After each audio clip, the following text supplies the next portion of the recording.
Ламікон обирай, скажи грибку прощавай. Спонсор показу «Фармак». Українські війська спробували атакувати Курчатівську атомну електростанцію у Курській області щонайменше 5 дронами камікадзе та однією ракетою С-200. Про це повідомляє в першу чергу телеграм-канал МАШ. Всі дрони та ракети були збиті ППО, але уламки пошкодили підстанцію, яка постачає кілька вулиць у Курську. Губернатор регіону, звати його Роман Старовойт, повідомив про знищення ракет засобом ППО та про перебої з електрикою. Це вже вчетверте, коли дрони атакували Курчатівську АЕС з початку вторгнення Росії до України. Остання атака відбулася, нагадаю, 9 січня.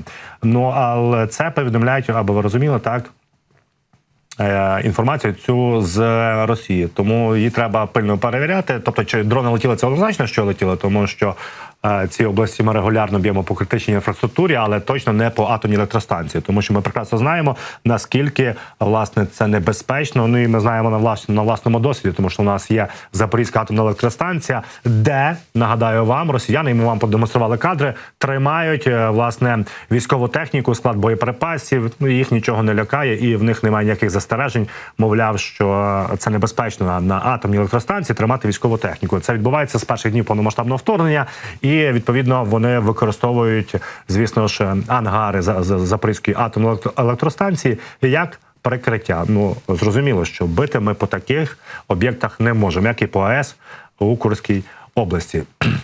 Що ж, рухаємось далі, будемо говорити про те, що відбувається у нас на півдні, яка там ситуація, що там в Чорному морі, тому що вчора офіційно стало відомо, що вже змінили керівника Чорноморського флоту Російської Федерації.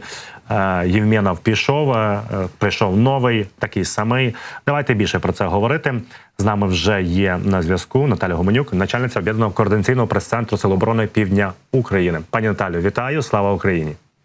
Героям слава, вітаю вас. Ну от одне пішло, інше прийшло. Як це поміняє, як це вплине на ситуацію в наших водах?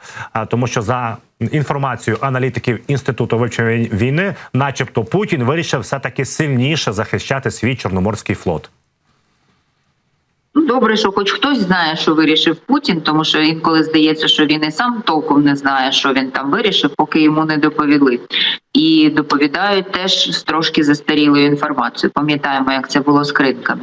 Те, що зараз ми не спостерігаємо активності флоту в акваторії Чорного Азовського моря, пояснюється і погодними умовами, і, відповідно, розкладом сил та засобів в їхньому розуміння, тому що вони мали суттєві втрати, вони не мають наразі сталої системи захисту і такої, щоб гарантувала їм абсолютно безпеку і від морських дронів, і від ураження з повітря.